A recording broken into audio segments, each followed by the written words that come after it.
Hi there, my name is Oliver. Tonight I will be reading chapters 7 and 8 of The Sleeping Dragon, the first novel in the trilogy Guardians of the Flame, The Warriors. We begin this installment on board the Gannis's Pride, the ship which has just taken our party of unwilling adventurers from Lundesport, just moments ahead of a force of soldiers seeking Walter/Hakim. They are on their way to the city of Pendathaway, where they hope to peruse the great library for information regarding the Gate Between Worlds, their only hope of returning to their own reality. Let's begin. Part 3. Pendathaway. Chapter 7. In the Midst of the Sea. The entire land sets out to work. All beasts browse on their herbs. Trees, herbs are sprouting. Birds fly from their nests. Ships fare north, fare south as well. Roads lie open when you rise. The fish in the river dart before you. Your rays are in the midst of the sea. The Great Hymn to the Aten, stanza 3. Barak stood by himself at the bow, leaning on the rail. Starlight shimmered on the flat black water ahead. An occasional wash of cool spray tingled his face. He unhitched a small waterskin from the railing, taking a small swig of the leathery water to wash out his mouth, which didn't do much good. His tongue still tasted like vomit. At least he was adjusting, thank whatever. The first 2 days aboard the Gannis's Pride had been a continual bout with nausea. Of all of them, why the hell did he have to be the only seasick one? It was getting better, a little. His feet had picked up the rhythm of the pitching deck, and his gut had unknotted. While he had no urge to let anything but water past his lips, he could keep from throwing up, as long as he kept his eyes on the horizon.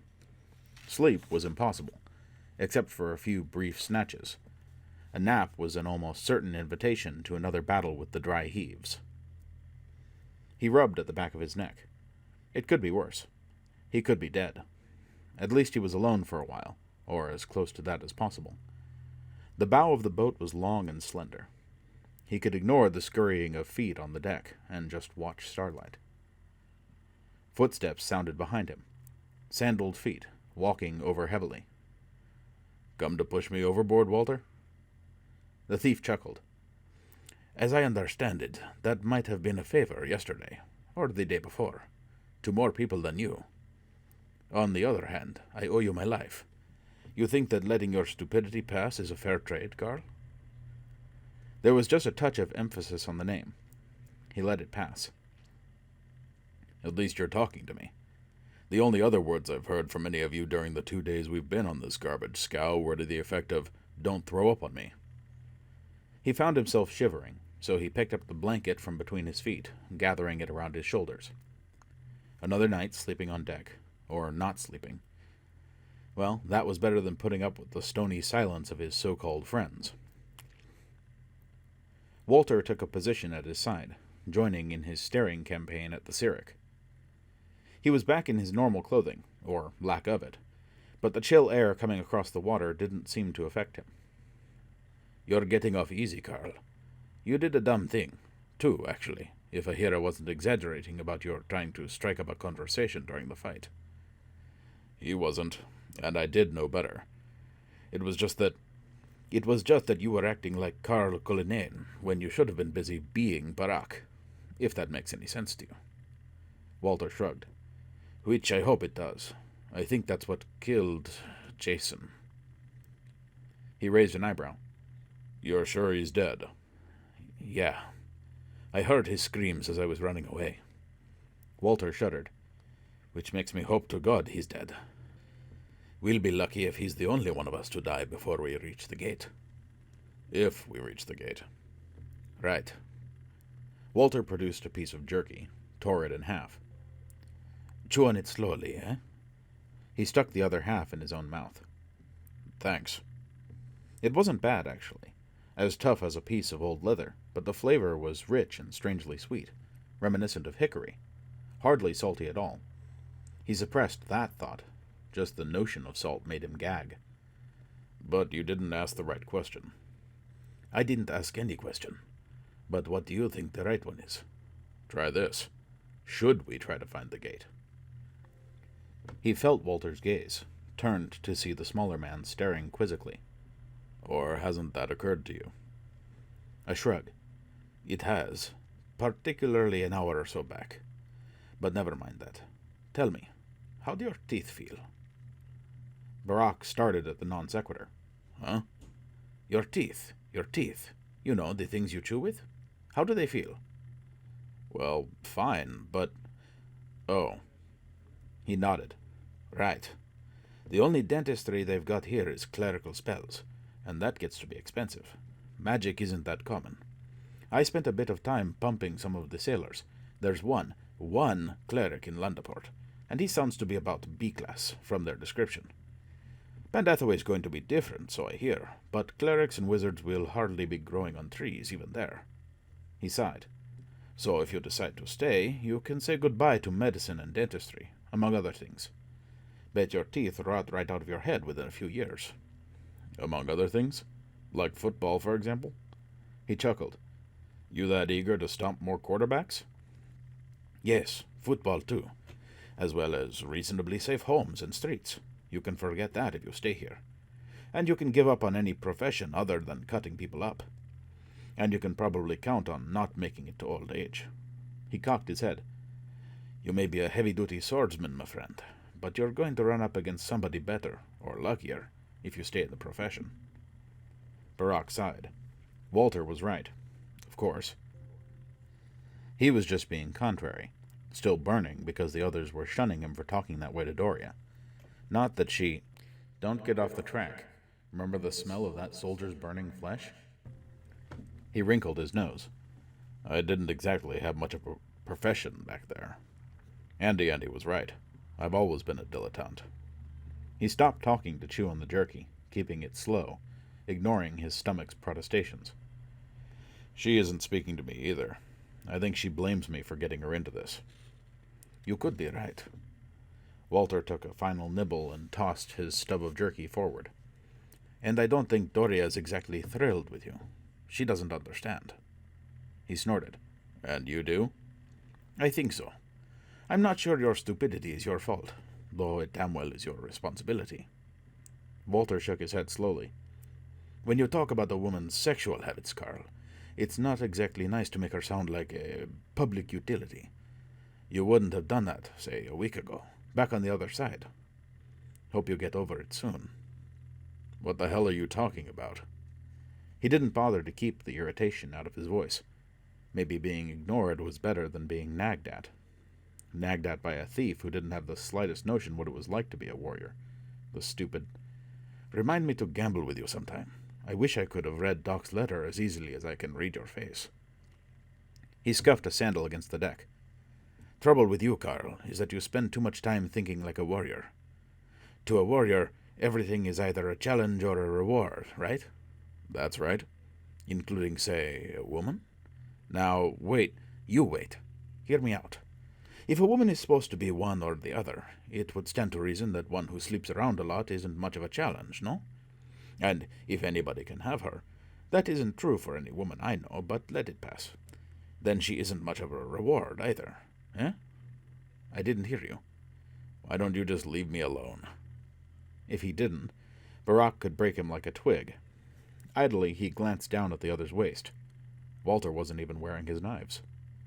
"Which reminds me..." He turned to make sure his sword was still lashed to the forward mast. It hung there reassuringly. Walter went on as though he hadn't interrupted. "I'm not talking about Doria now. She's got some problems, which are none of your business. Although you might have known about them if you'd talked to her that time instead of grabbing her pants and..." "Shut up!" The time Carl made it with Doria wasn't exactly one of his favorite memories. "Sounds like somebody talks too much, as well as, you keep your mouth closed when you don't know what you're talking about, okay?"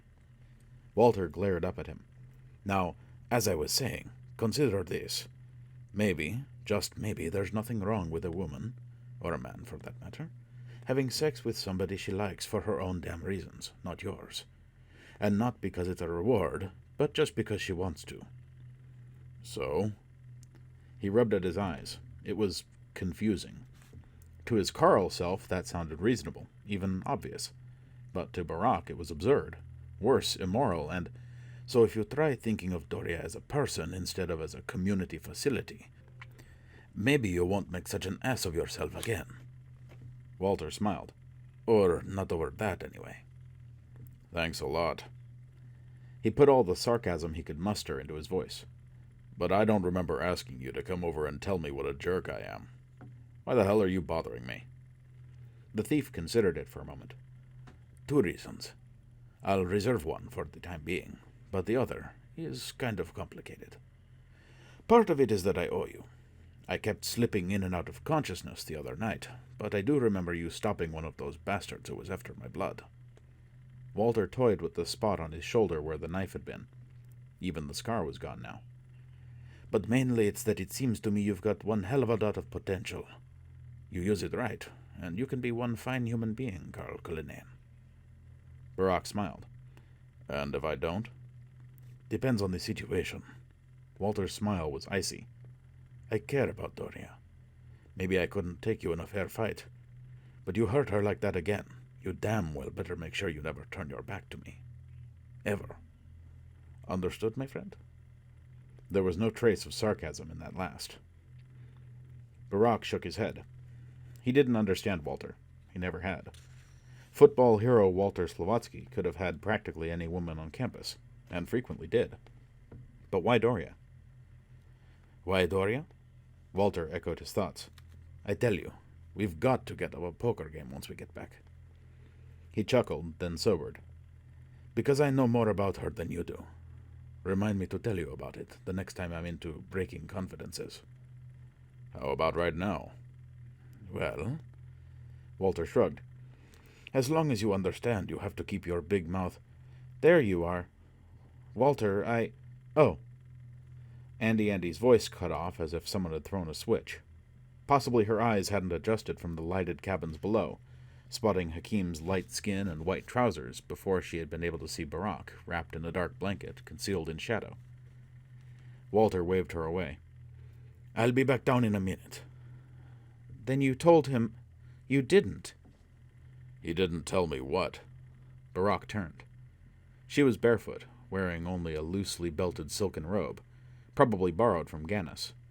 Her long hair was mussed, as though she had been sleeping, or not sleeping. What were you going to tell me, Walter? The thief answered calmly. I've got nothing to tell you, Carl. He backed off a step. Just take it easy. I said, what is it you were going to tell me? She glared at him. You don't own me, Carl. I can... Shut your mouth. Walter jerked a thumb at Barak. You don't have to rub his nose in it. Now get back below decks, please. Barak moved away from the railing, his weight transferred to the balls of his feet. Plenty of room. Yes, please do, he said, never taking his eyes from the thief. Watch his navel. The center of gravity is always there. He can't fake you out if you don't let him. So, you were going to reserve telling me you'd slept with her, huh? This whole thing wasn't about Doria, was it? You were just taking out a bit of insurance. I thought you might take it wrong. Walter balanced himself lightly on his feet, his eyes flicking from side to side. He moved away slowly, the soles of his sandals whisking on the deck. Bad choice. Much better to keep bare feet on deck. This way, you're liable to slip, fall overboard. He circled around, the traces of nausea vanishing. The only weapons nearby were the stacked crossbows, the bolt bins, and Barak's sword, all lashed to the forward mast. And they were at Barak's back. If Walter didn't want to take him on bare-handed, he'd have to go through him in order to lay his hands on a weapon. I doubt it, Carl. Walter held out his palms. Just take it easy, and we'll talk about... Don't stall. She's gone. And if I hear anybody behind me, I'll break your neck before I send you on your way. You don't have much of a chance at best. Want to try for none? No, I don't want to fight at all. Walter shifted to a fighting stance, his body angled slightly away from Barak, his hands held chest high. Because I'm under a handicap. I don't want to hurt you. That's too bad. Barak smiled, mirroring Walter's position, keeping his hands open, relaxed, ready to form fists or parry a kick with an open-handed block. Take your best shot. He's liable to try a feint towards the head, then actually go for the body. Or vice versa. But it's going to be something tricky. Walter smiled. Fine. Then think about this. If you... I meant try to hit me, little man, not talk. Doesn't the condemned man get a last speech? If you kill me now, it's because you think I've violated your property rights. And that would mean that Andrea is your property, Carl. You go around owning people, do you? Barack moved in, kicked out sideways. Walter blocked it with a forearm, but the force of the kick sent him crashing up against the rail. He sprang off the rail at Barack. The thief extended a hand, reaching for Barack's throat. Barack clubbed it aside with a heavy fist, then brought both fists down on Walter's rising knee. A backhanded slap sent the thief skittering towards the bow, half stunned. It would be easy now. All he'd have to do is flip Walter up and over. He took a step forward. You go around owning people, do you? Why not? Said Barack. What's wrong with that? Of course not, said Carl. You don't own people, it's wrong. Grabbed the thief's upper arms, lifted him. He slept with my woman. I have to kill him. Honor demands it. If she's ever going to be my woman, it's going to be in the same sense as my friend, not my dog. And set him on his feet. Carl Cullinane glared down at him. You manipulating bastard. Carl? Walter shook his head to clear it. I'm sorry. Don't press your luck. I'm not going to kill you, but don't expect me to. Footsteps thundered on the deck behind him. He turned. Andy, Aristobulus, Doria, and Ahira stopped a few feet away, sleepy-eyed seamen crowding the deck behind them. Ahira hefted his axe. What the hell is going on here? Walter rubbed at the side of his neck. Can't a couple of people have a quiet discussion without drawing a crowd? Carl sighed, letting his adrenaline high fade into a deep weariness. Ignoring raised eyebrows and half-voiced questions, he shouldered his way through the crowd, toward the forward hatch. Wake me when we get to Pendathaway. I've got some sleep to catch up on. Walter nodded, unfastening Carl's sword from the mast. He tossed it to him. Don't lose it. Thanks. He started down the ladder. Andy grabbed at his arm. Carl, wait. I want to talk to you. Explain. He pried her fingers from his sleeve. There's nothing I want to hear from you. I am Carl Cullinane. Carl, not Barack. I'll learn from my Barack self, but I won't be him. Ever. But damned if I'm going to be the same Carl Cullinane you've been leading on as long as I've known you. I don't want you to talk to me, except when it's in the line of duty. Is that clear? He didn't wait for an answer before turning to Doria. I owe you an apology, Dor, and I pay my debts. Do you want it long and flowery, or is the intention good enough? Doria nodded gently, her face studiously blank, but her eyes smiling. Long and flowery, I think, since I have a choice. A tightness in his chest grew, as though steel bands were being clamped on his heart. He forced a chuckle. Later, then. You deserve to have it when I'm completely awake. He pursed his lips. But for now, you've always played fair with me. I had no business passing judgment on you. I promise it won't ever happen again. He exhaled deeply. And now, good night. Doria cocked her head to one side, her expression becoming infinitely tender. Are you sure you want to sleep alone? Just sleep. If I accept the invitation, it'd hurt Andy just as much as she hurt. I think I'd better be by myself. No, it wouldn't. Besides, playing people off against each other isn't the sort of thing that Carl Cullinane is going to do. He gripped the pommel of his sword tightly, so tightly that his white knuckles stood out in broad relief. But I would have. Last week, last month, even yesterday. What is happening to me? He shrugged and walked slowly to the nearest cabin, ignoring the rush of sound on deck. I guess I must be growing up. It must be that. He sat on a bunk and buried his face in his hands. Nothing else could hurt this much. Chapter 8. Welcome to Pendathaway. That is no country for old men. The young in one another's arms, birds in the trees, those dying generations at their song, the salmon falls, the mackerel-crowded seas, fish, flesh, or fowl, commend all summer long. Whatever is begotten, born, and dies, caught in that sensual music all neglect, moments of unaging intellect. William Butler Yeats. Ahira frowned up at Doria as she clung to the rigging a couple of yards above his head, the wind whipping her hair, rippling her robes. You should see this, Ahira. Pendathaway is beautiful. He shrugged. I'll just wait until we see it up close. Probably has warts, just like everything else. Besides, while his night vision was much better than any human's, a dwarf's eyes were not built for looking across a sun-spattered sea. She stiffened. There's a ship. It's coming toward us, fast. Ship! The lookout at the top of the forward mast called out. Just a hair off starboard, Captain. Aver Gannis chuckled. Nothing to fear, lady. It's just the guideboat. He raised his voice. Drop all sails. Helmsman, bring us about. Secure all weapons. We've made it again. He glared at the dwarf. Although I'd want more than a few bows and swords before I'd sail into Lundesport again. He considered it for a moment. Perhaps you'd care to reimburse me for that. Ahira let his hands rest on his battle-axe's hilt. Gannis shrugged. Then again, perhaps not. Do you always leave such friends behind you as you did in Lund's territory? Ahira scowled at him. Shouldn't you be doing something nautical?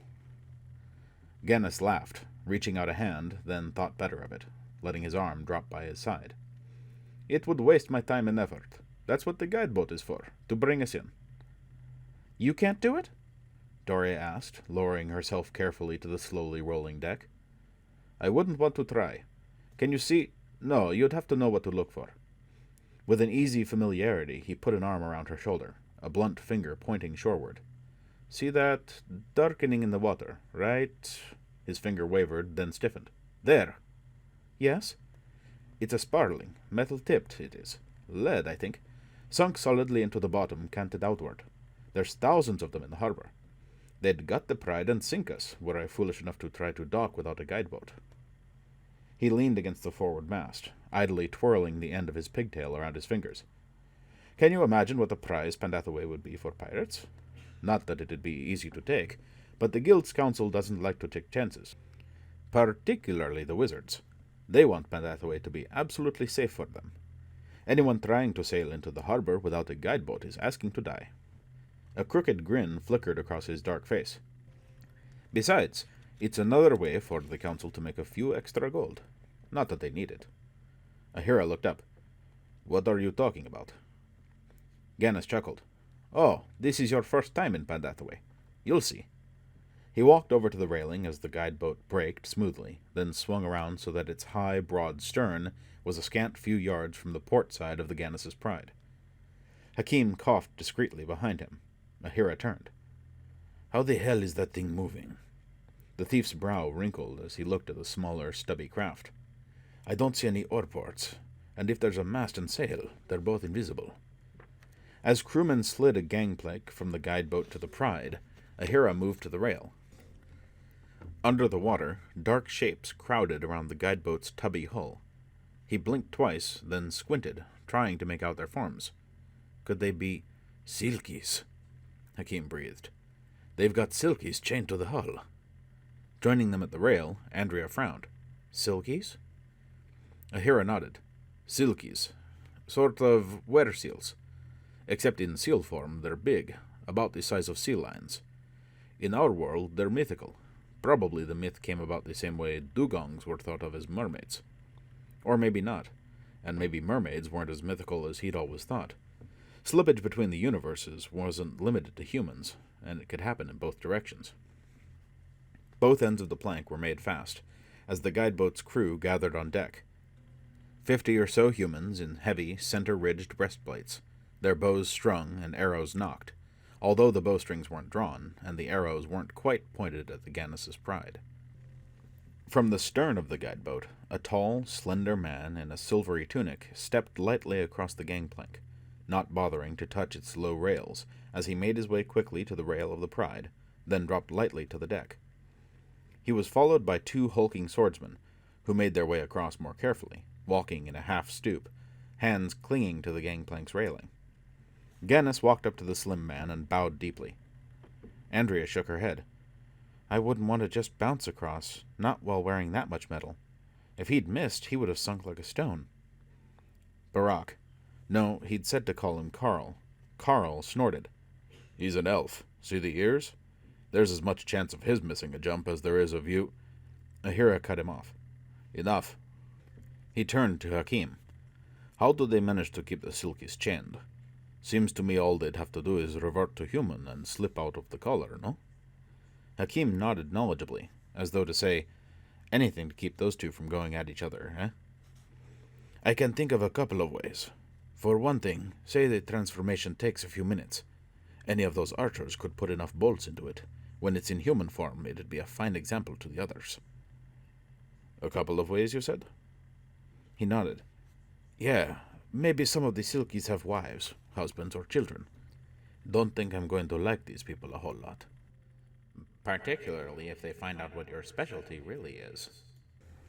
Carl's fingers whitened on the hilt of his sword, as a slick black shape broke the surface and gasped a lungful of air. Then it dove sharply, its chain whipping behind it. Ahira tried to seem casual as he put a hand on Carl's arm.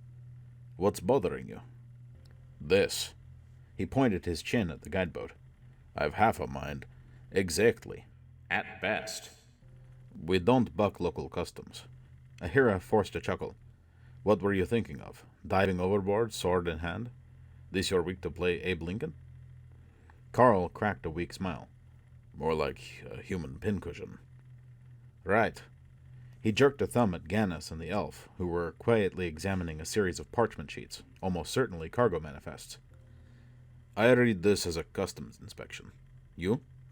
A nod. And it looks like he's done. The elf favored Gannis with a brief smile, clapped him condescendingly on the shoulder, and walked aft toward where Ahira and the others stood near their rucksacks. Greetings, he said airily in Arendra, then tossed his head, the tips of his ears momentarily peeking out of his neck-length blonde hair. He was strangely thin, as though he were a normal man, except for the ears, who had been stretched or distorted in a funhouse mirror. I am Ervan Ipmelrud, the delegate of the Guild's Council of Glorious Pendathaway. His words came quickly, as though this were a set speech down to the adjective. I will need your names and occupations so that I may assess your entry tariffs. You may, of course, decline to state your business here, in which case the maximum tariff will be levied. He sneered at Carl. You needn't bother. You're a warrior, no? Carl took a step forward. You have something against warriors? The elf's two guards moved quickly. They took up positions behind Ervan, hands on their sword hilts.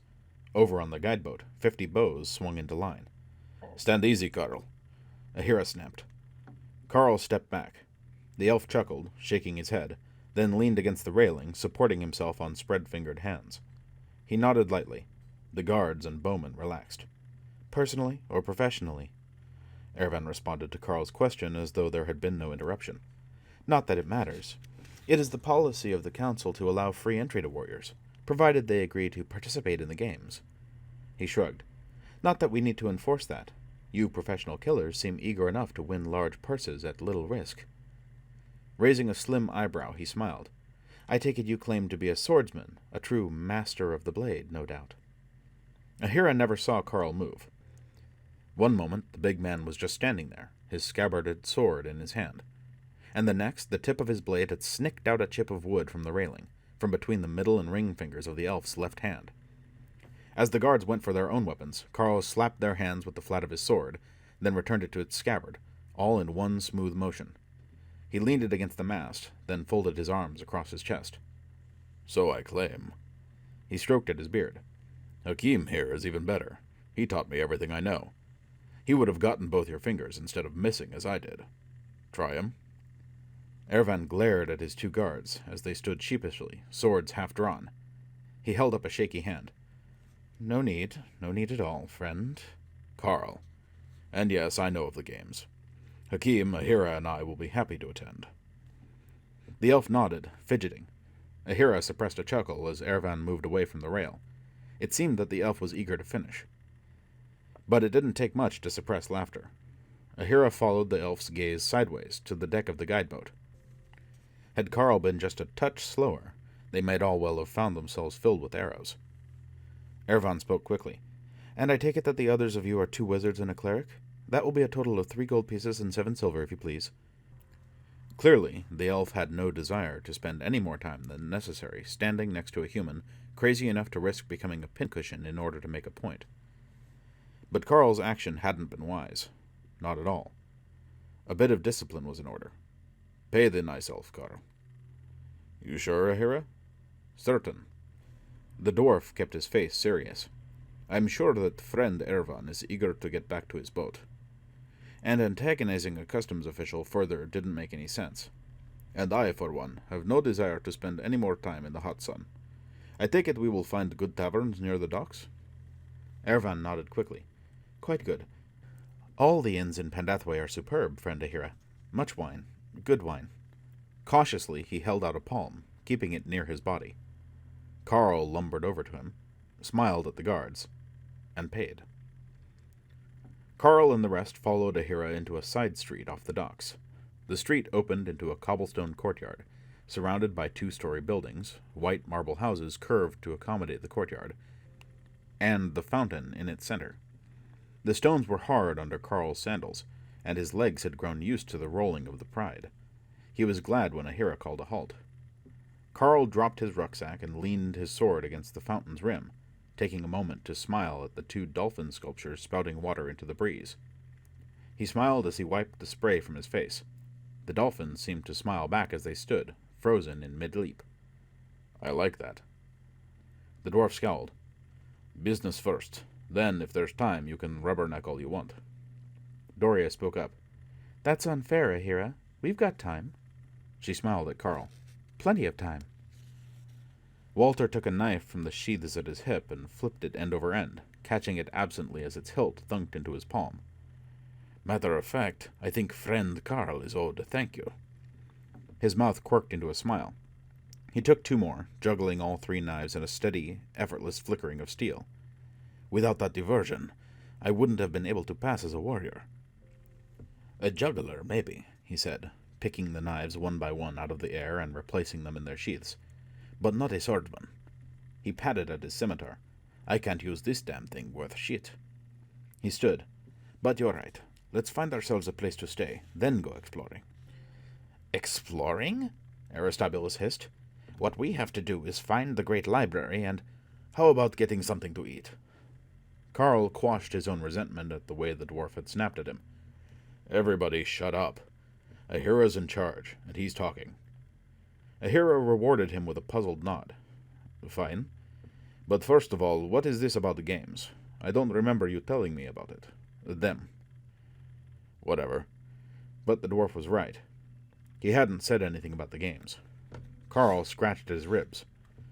But why think about all of that now?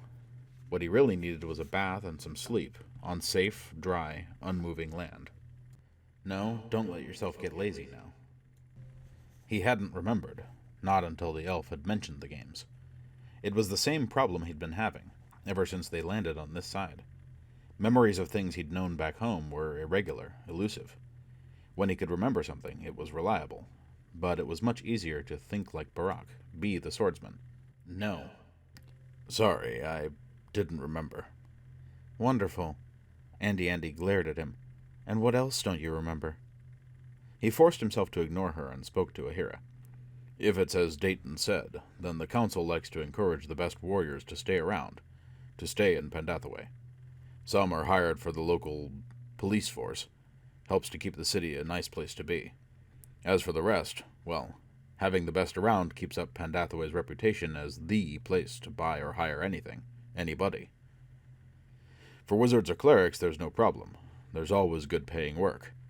Besides, there's a bunch of churches and magical guilds who pretty much run the city, so guild members get a stipend from the council when they're out of work. It's easy to do that. Hey, I forgot all about the prices. Information, images crowded his mind. Dayton had shown him a listing. A night's stay in a relatively low-cost tavern would run more than 2 pieces of gold. A good bottle of wine would cost 10 or 12 silvers.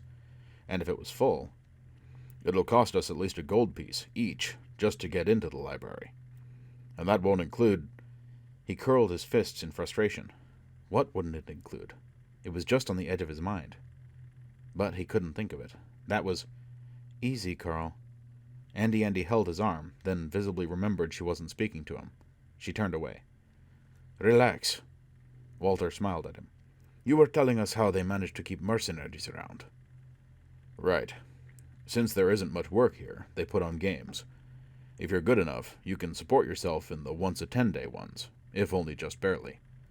But in the seasonals, you can make a killing. He smiled. So to speak. You can't get much more than bruise. The contact events use blunt wooden weapons. Wonderful. Ahira spat on the cobblestones. Do you think we have to waste our time on these games? Or can we just hit the library, buy what we need, and get out? I don't know. Carl shrugged. What's our total worth? Ahira turned to Aristobulus. Give me your best guess. The wizard's eyes went vague. Assuming standard rates of exchange, maybe 2,000 gold? He shook his head slowly. And from what Walter, said about Lundale, that would have been almost enough to have bought the whole town back there. So what? Ahira turned to Walter. We're here now. How far away do you guess the gate is? It's got to be some distance. Fran only knew that it was east of Pendathaway, and he's from here. I don't know. Maybe we have enough, if we don't spend too much money on room and board while we're here. Carl snorted. 2,000? That isn't a lot. Lucius paid 500 just for one horse. We need 6. 5 and a pony, Ahira snapped. Fine. Here's what we have to do. He extended a blunt finger. 1. Find a place to stay, at least for the night. 2. Another finger. Get to the Great Library, find out where the gate is, figure out how we'll need to equip ourselves in order to get there. Which wouldn't be a problem, Carl said thoughtfully, looking at Aristobulus, if somebody hadn't blown up the box with all the goodies. Shut up. 3. We need to know what the situation is here, find out how to raise the money we'll need. Which also means we'll need to know when the next games is. Whatever. Carl nodded. We might be able to do well enough in the 10 days, if we're good enough. He fondled the hilt of his sword. I bet I am. Don't. Walter didn't look at him. Don't what?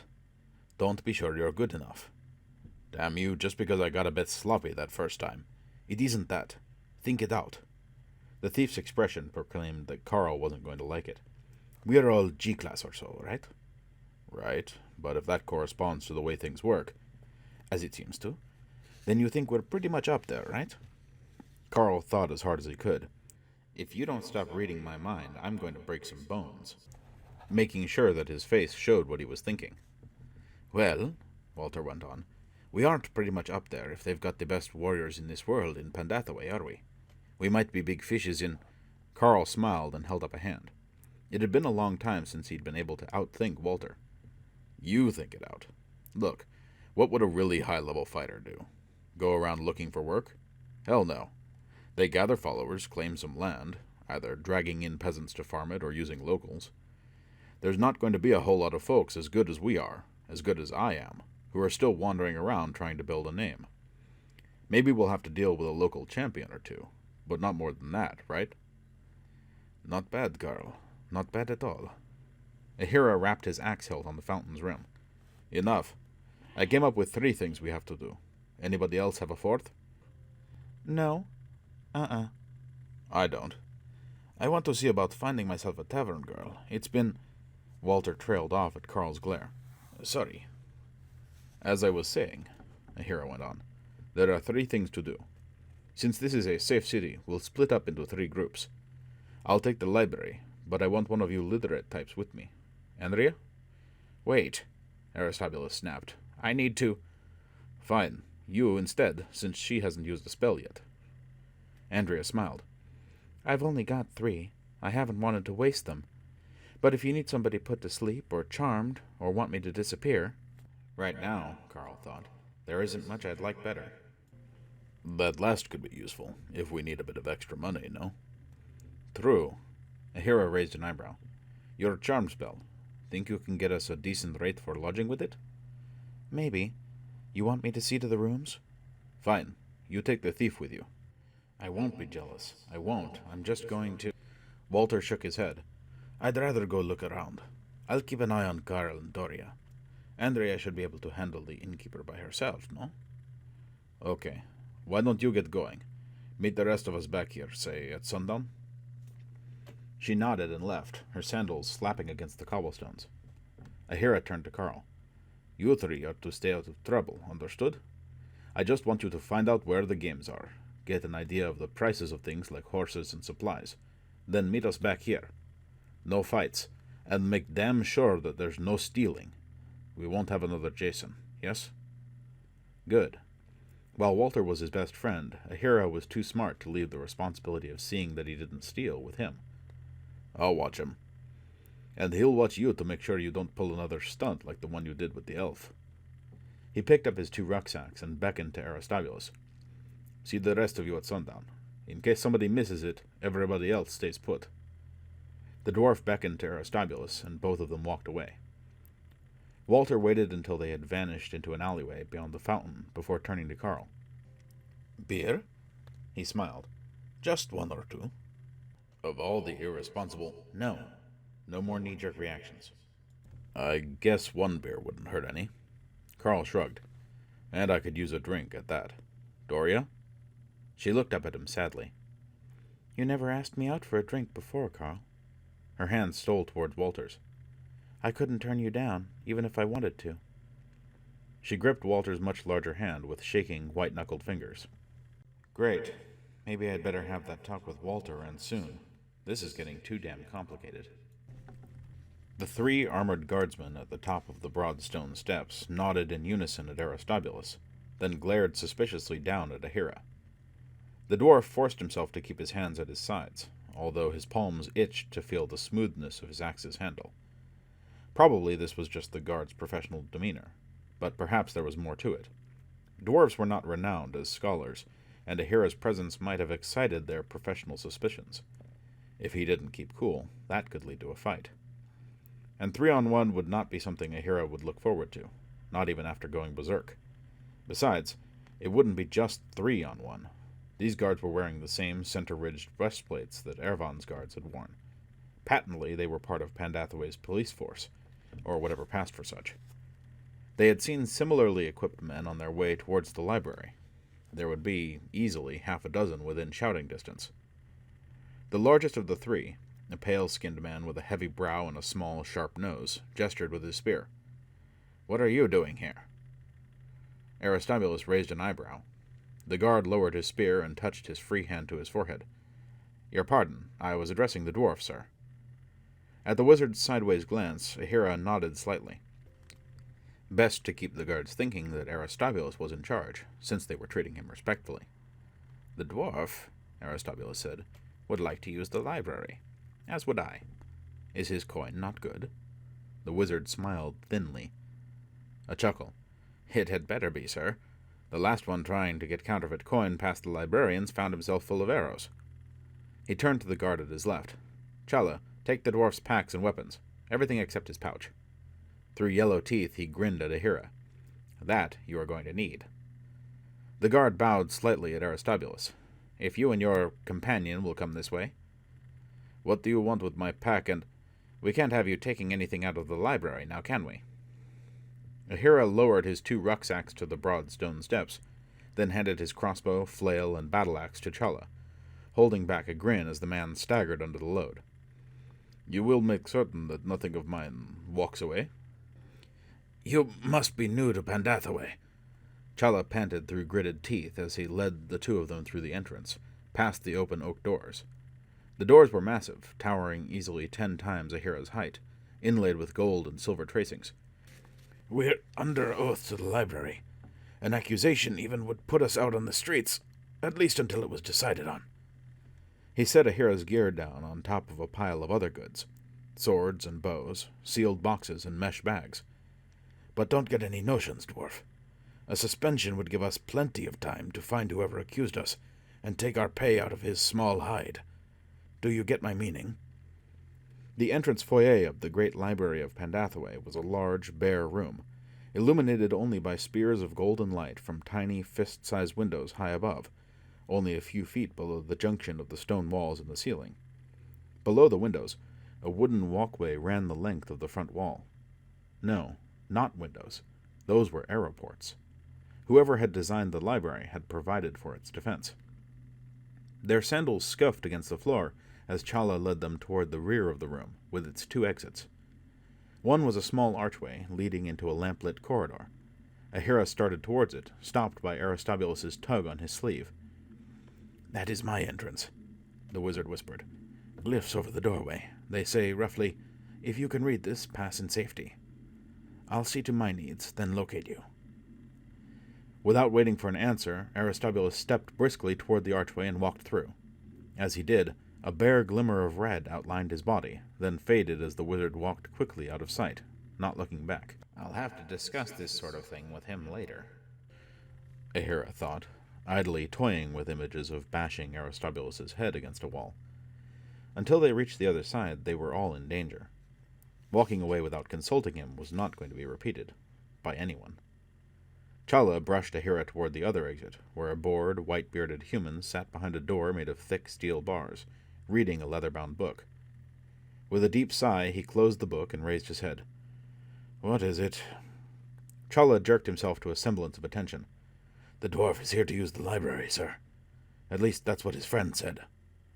"A dwarf? And what friend?" "A wizard, sir." "You're certain about that?" The old man raised a skeptical eyebrow. "With the likes of this?" "Certain, librarian. He walked right through the wizard's arch. There isn't any other possibility, is there?" A shrug. "Well, if there is, it's no concern of ours. Wizards, guildmasters built it. It's their responsibility." He extended a palm through the bars. "That will be 2 gold. Ahira reached into his pouch and drew out a single gold coin. "I thought that it was 1. 2. The librarian pointed at a plaque set into the wall next to the door. "Can't you read?" "No." Ahira shrugged, drawing out another coin. "Then what are you doing here?" "Never mind. It's no concern of mine. Just an old man's curiosity. We don't get many dwarves here." "And at these prices, you're not going to get many more." Ahira dropped the coins into a withered palm. The librarian sighed, slipping the coins into the slot of a stone box, its lid secured by a steel strap and a heavy padlock. "Enter and be welcome," he said. "And guard, you can hurry back to your post, if you would care to keep your position." The door creaked open. The librarian hurried Ahira inside with a quick gesture. "Come along now, I don't have all day." Ahira stepped through.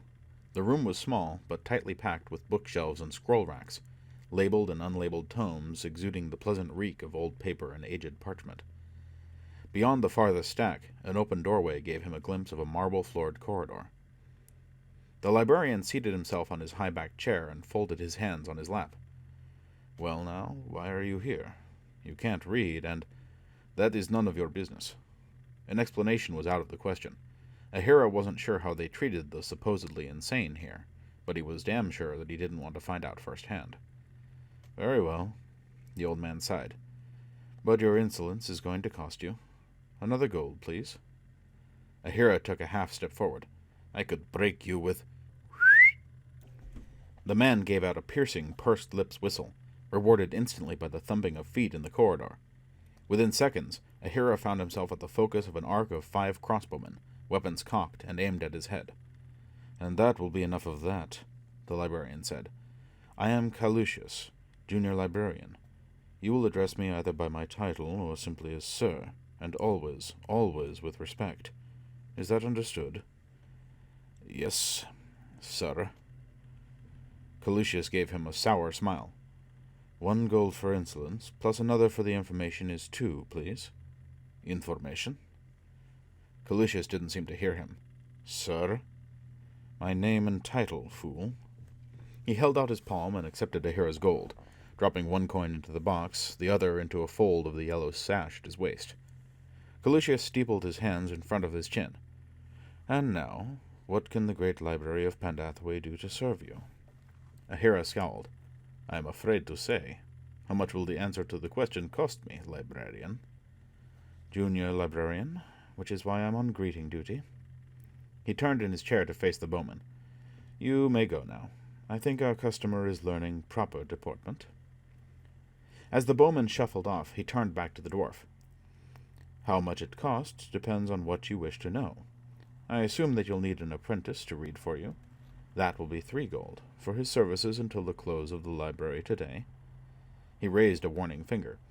"And don't think to pump him for location information. There are severe penalties for that." Calicius smiled. "And as to how much the location of whatever it is that you wish to know will cost you, that is negotiable with me. Quite a lot, probably. Nobody except a wizard comes to the library unless he needs to know something very badly." He snickered. "Of course, you could just look around with the apprentice and try to find whatever it is that you need to know." Ahira nodded. "That sounds good to me." "Don't be silly." Calicius was shocked. "There are 453 rooms in the library, with an average of 5,312 books or scrolls in each. Conceivably, you could cover 1 room each day. It could easily take you better than a year to find out what you want, at 2 gold a day." The librarian leaned back and closed his eyes. "I'll wait until you've made your decision." Ahira thought it over. He could just wait there for Aristobulus, but that might be a while. And spending time around Calicius was not a pleasant prospect. Or he could hire an apprentice. No, a compromise was in order. "I won't need an apprentice, but I do want to find directions to the gate between worlds. A map, if there is such a thing." Calicius chuckled. "A treasure hunter, eh? You chose an expensive form of suicide. 60 gold pieces for directions." 1. 50. 1. 45. 1. "Really? Is that all you're willing to pay?" Calicius shrugged. "Well, it's none of my concern. Look around. You've already paid for that." He raised a finger in admonition. "But if you damage 1 page, its replacement will be the skin of your back, suitably tanned and cured." Calicius closed his eyes again. 10 gold, and that's all." "Done." Calicius's smile was genuinely friendly as he took the proffered coins in his cupped palms, tucking all of them into his sash. "And a well-struck bargain, little one." "Meaning that I gave in too easily?" "Not at all." The librarian's grin made his words a lie. He whistled again, this time a complex 4-tone theme that was picked up down the corridor, then echoed off into the distance. Calicius picked up his book, then gestured at the doorway leading deeper into the library. "Go on. An apprentice will meet you, to guide you," he said, ushering Ahira along. "And it has been a true pleasure aiding you in your search for knowledge." He patted at his sash. "An enriching experience." "Quite. I take it this is your first time in Pendathaway?" "Yes." "Welcome to Pendathaway, then. And if you hurt anything, I'll see your head on a pole." And with that, we end Chapter 8. Now safely in Pendathaway, the group is both closer and further than ever from their goal of getting home. Will they find themselves in the games? Will Ahira make it out of the library without strangling someone? Only time will tell. These chapters contain one of my favorite sections, and one that I remember most from previous readings. The conflict between the inner selves of the protagonists and their fantasy counterparts has always set this book apart from others of similar genre. It is nowhere better shown than in the scene on the boat deck between Walter and Carl. Carl's defeat of his other self, his acceptance of it as part of him, and his drive to make himself a better person are a wonderful microcosm of character growth. Thank you for listening. I will have another part posted next week, so look out for it. Have a good night.